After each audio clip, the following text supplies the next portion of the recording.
Good people, Dr. Victor once again with a very simple formula to know that we are headed for a runoff or not. And there's this question about what's the magic number? Is it 7.1 million? Is it 7.0? Is it 6.9? None of those. Very simple way to compute it. Sum up the total votes garnered by Professor Wajakoyah and David Waihiga, the bottom two candidates.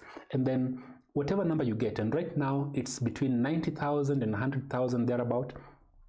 If the difference between the top two candidates is less than the total votes garnered by the bottom two candidates, there will be a runoff. In that situation, nobody has 50% plus one. But if the difference between the top two candidates is greater than the total votes garnered by the bottom two candidates, then for sure somebody has 50% plus one. It's that simple. I hope that helps. No need worrying about the totals themselves. Just keep track of that difference in comparison to the total votes garnered by the bottom two candidates. Turns out that them running has been very important in this election. We keep an eye on that. That said, remember that the leaders we vote in, those are our choices. We have the power to choose great leaders. If we chose eloquence, we may reap eloquence. But if we chose the economy, then the economy may improve. Fundamentally, great leaders, biblically, were people who would honor God. And whenever the Israelites got leaders who honored God in whatever it is they were doing, people prospered. But whenever they got a leader who didn't honor God, then there was drought, there's famine, and no matter how good they sounded, then there was difficulty. So we pray that we've chosen well in this season. And finally, even though we had different camps that people were supporting, whoever wins, please let us remember that we are one people. We should share this country and ensure that this country prospers. If you're an unemployed teacher in Azimio and an unemployed teacher in UDA, both of you are unemployed teachers, and your interest is to ensure that employment is obtained. If you are suffering from the cost of fees, and right now I think you're having like 4 or 5 terms in a year, and as parents you're struggling, remember that whether you're in Azimio or in UDA, the same problem faces you. If you're struggling under the cost of UNGA, the cost of fuel, I think there is no distinction between the UDA zones and Azimio zones, and so it's important for us to understand what the fundamentals are and remember those things. This election are meant to change some of those details. We are not yet there yet, and no matter what happens, let's ensure we safeguard everybody's right to life. Let's safeguard everybody's right to, and people are just trying to get by. A lot of these guys who are voting are just trying to get by.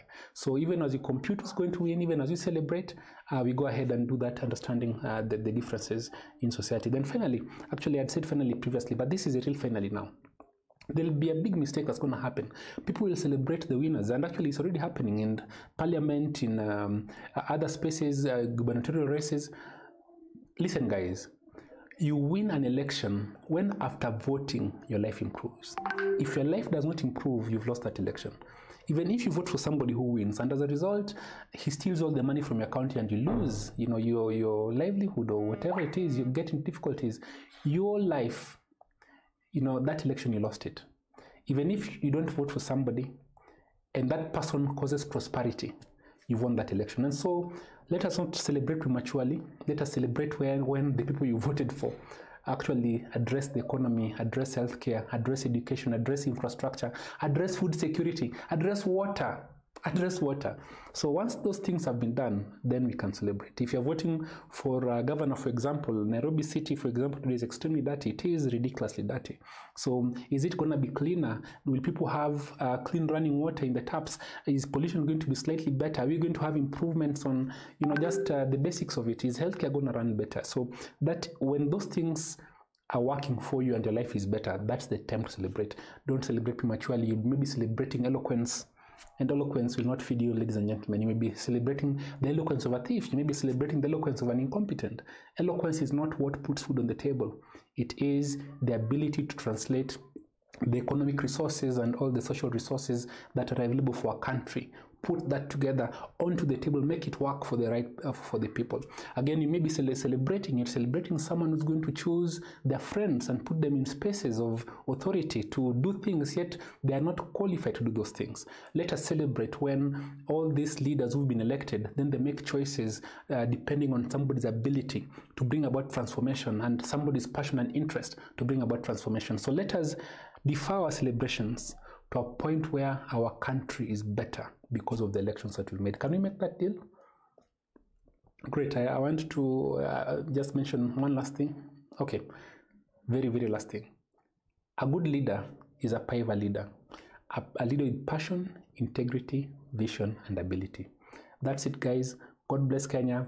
Remember, runoff if the difference between the top two candidates is less than the total votes garnered by the bottom two candidates, and no runoff if that difference is larger than what has been garnered by the bottom two candidates. Forgive me for using top and bottom in this way. Again, it's nothing political at all, and no disrespect to Professor Wajakoyah and David Waihiga. They have run a good race. They stood up. They are amongst the top 4 people in the country in terms of trying to bring about change. That counts for something. God bless. See ya.